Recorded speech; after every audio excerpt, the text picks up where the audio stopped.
अस्सलाम वालेकुम स्टूडेंट्स, आज का टॉपिक है basic salts. Basic salts are formed by the incomplete neutralisation of a polyhydroxy base by a acid. Basic salts जो हैं वो बनते हैं इनकम्प्लीट न्यूट्रलाइजेशन से। इनकम्प्लीट न्यूट्रलाइजेशन होगी लेकिन incomplete of a polyhydroxy base. Polyhydroxy base की किसके ज़रिए? बाय एन एसिड, एसिड करेगा। अब यहाँ पर पॉलीहाइड्रोक्सी बेस का मतलब क्या है? पॉलीहाइड्रोक्सी बेस ये क्या पॉलीहाइड्रोक्सी बेस होगा? नहीं, क्योंकि इसके अंदर हाइड्रोक्सिल ग्रुप एक ही है, OH2। ये पॉलीहाइड्रोक्सी होगा। अगर किसी भी एलिमेंट के अंदर हाइड्रोक्सिल ग्रुप 3, 4 तो ये पॉलीहाइड्रोक्सी है जिसमें हाइड्रोक्सिल ग्रुप एक से ज़्यादा हो। तो पहला रिएक्शन है एल्यूमिनियम का, इसमें 3 हाइड्रोक्सिल ग्रुप हैं।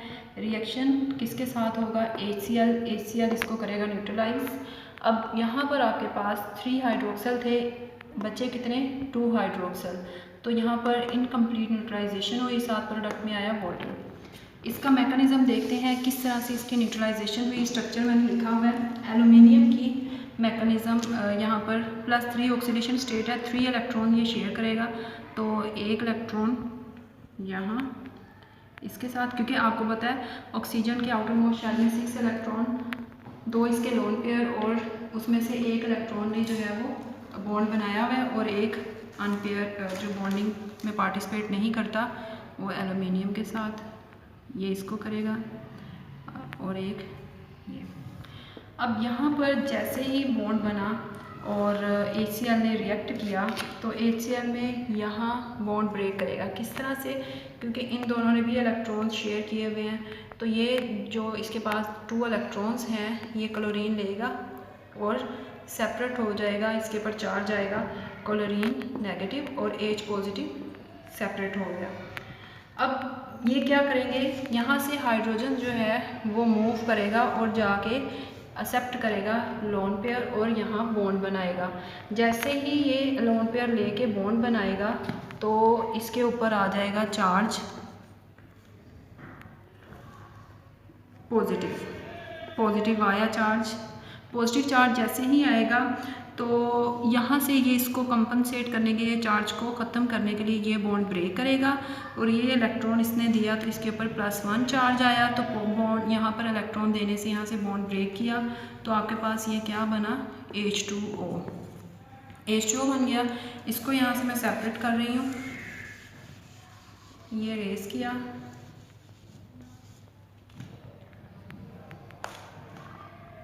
वाटर बनने के बाद अब यहाँ पर पॉजिटिव चार्ज है तो क्लोरीन जो बचा था नेगेटिव फॉर्म में वो आके इसके साथ अटैच होगा।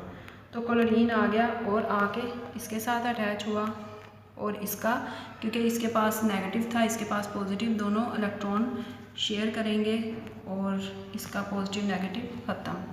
अब यहाँ पर आपके पास क्या बना? Al एल्यूमिनियम, OH कितने?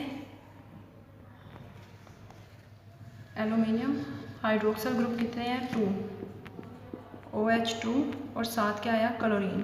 तो ये आपके पास प्रोडक्ट आया aluminium dihydroxy chloride. Aluminium dihydroxy chloride अगर यहाँ देखा जाए तो इसने सिर्फ HCl ने, एसिड ने यहाँ पर सिर्फ जो हाइड्रोक्सिल ग्रुप था एक को रिप्लेस किया, एक को रिप्लेस किया तो बाकी 2 हाइड्रोक्सिल ग्रुप वैसे ही अटैच हैं। तो इस तरह की न्यूट्रलाइजेशन को कहा जाता है इनकम्प्लीट न्यूट्रलाइजेशन।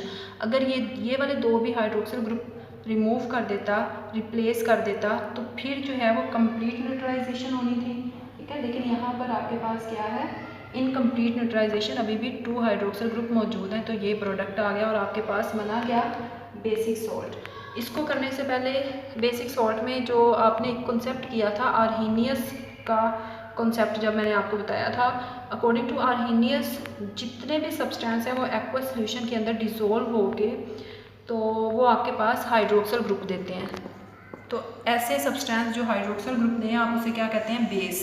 तो ये भी अगर आप जहन में रखें तो यहाँ पर भी हाइड्रोक्सिल ग्रुप आ रहा है, तो आर्हीनियस का भी कॉन्सेप्ट आपने इसको करते हुए जहन में रखना है। नेक्स्ट आपके पास रिएक्शन है, नेक्स्ट वन रिएक्शन लेड के साथ। ये भी एसिड जब इसके साथ रिएक्ट करेगा तो यहाँ पर भी इनकम्प्लीट न्यूट्रलाइजेशन होगी पॉलीहाइड्रोक्सी बेस की।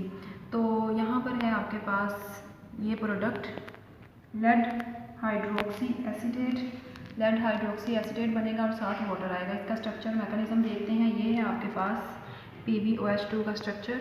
तो यहाँ ये इलेक्ट्रॉन सेम वैसे ही, अब मैं यहाँ पर ये नहीं बता रही हूँ कि इलेक्ट्रॉन्स जो हैं वो इसके 6 होंगे, क्योंकि ये प्रीवियस लेक्चर में बहुत मरतबा जो है मैंने आपको बता दिया कि कितने इलेक्ट्रॉन्स हैं और किस तरह से शेयरिंग हो रही है।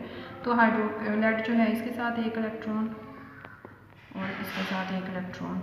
अब यहाँ पर होगा क्या, ये जो आपके पास CH3COOH है इसका बॉन्ड ब्रेक करेगा, जो इसके और इसका इलेक्ट्रॉन है वो लेके, क्योंकि हाईली इलेक्ट्रोनेगेटिव तो इसके ऊपर आ जाएगा चार्ज नेगेटिव, इसके ऊपर पॉजिटिव। अब यहाँ पर सेपरेशन हो गई, नेगेटिव है इसके ऊपर और पॉजिटिव फॉर्म में हाइड्रोजन आ गया। तो ये हाइड्रोजन क्या करेगा, ये जाके अटैच होगा इस ऑक्सीजन पे, अटैक करेगा और अटैक करके बॉन्ड बनाएगा।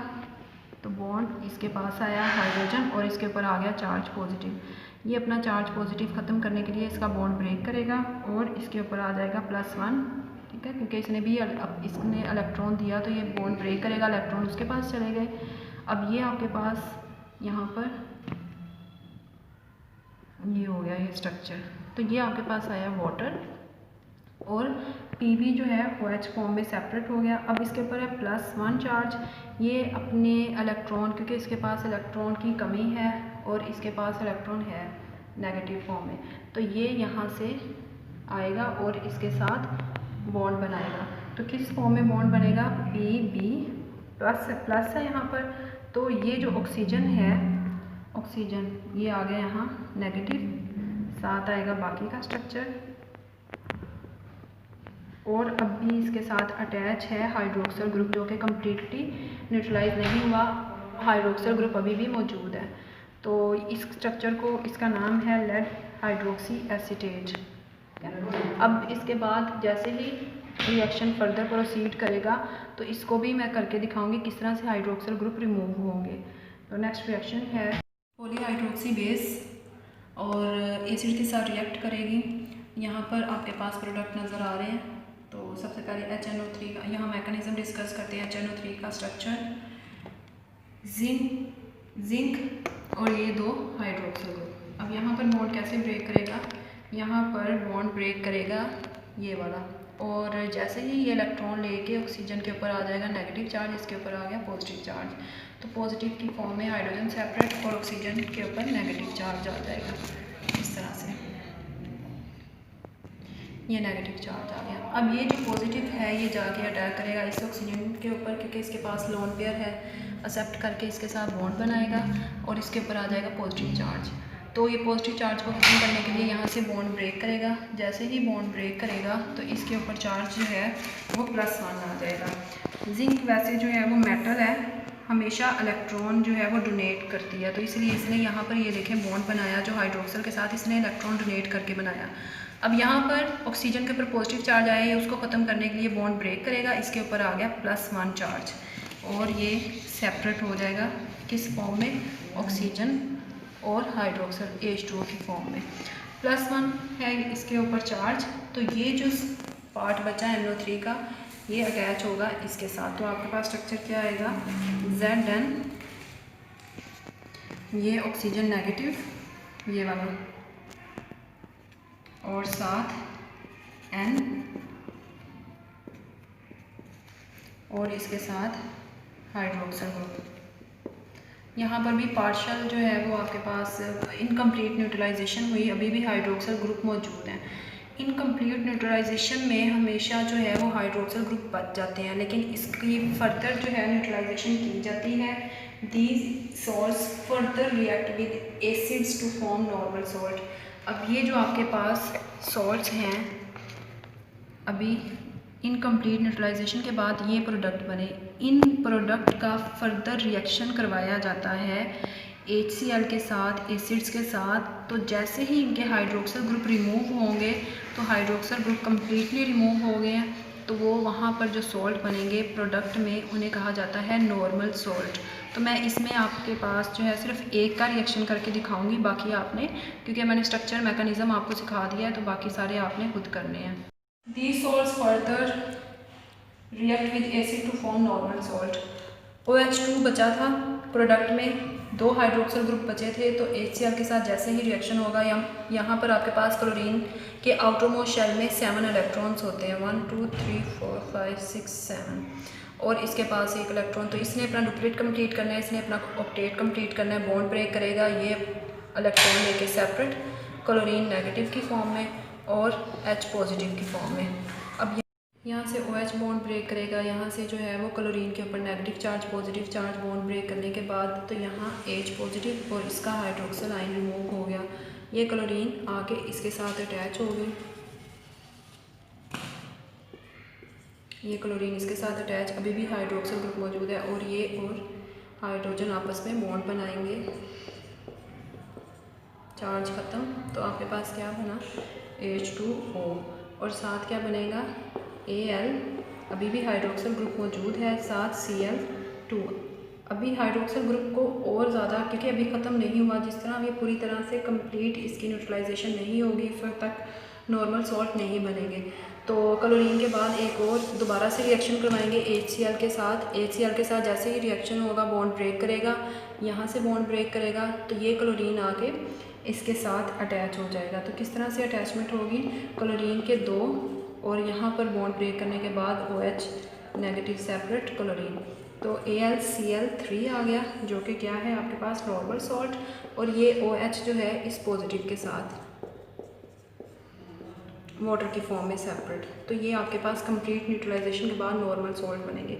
इसी तरह रिएक्शन 2 और रिएक्शन 3 जो है उसमें आपके पास हैं 1 जो है हाइड्रोक्सिल ग्रुप मौजूद है, आपने सेम स्ट्रक्चर लिखना है, उसका मैकेनिज़्म करना है और स्ट्रक्चर के बाद हाइड्रोक्सिल ग्रुप को रिमूव कर देना है, जैसे मैंने यहाँ से रिमूव किया, तो आपके पास रिज़ल्ट में नॉर्मल सॉल्ट आएंगे। मैकेनिज़्म आपने करने के बाद ही आपको पता चलता है कि इस तरह से रिएक्शन होता है, अदरवाइज़ जो आपने लिखने हैं, जो लर्न करने हैं, वो सिंपल रिएक्शंस हैं, मैकेनिज़्म नहीं करना। तो इसकी प्रैक्टिस करें, क्योंकि प्रैक्टिस से ही रिएक्शंस जो हैं वो फिंगर टिप्स पे आते हैं और अच्छी तरह से आप उसे कर सकते हो। Thank you so much for watching.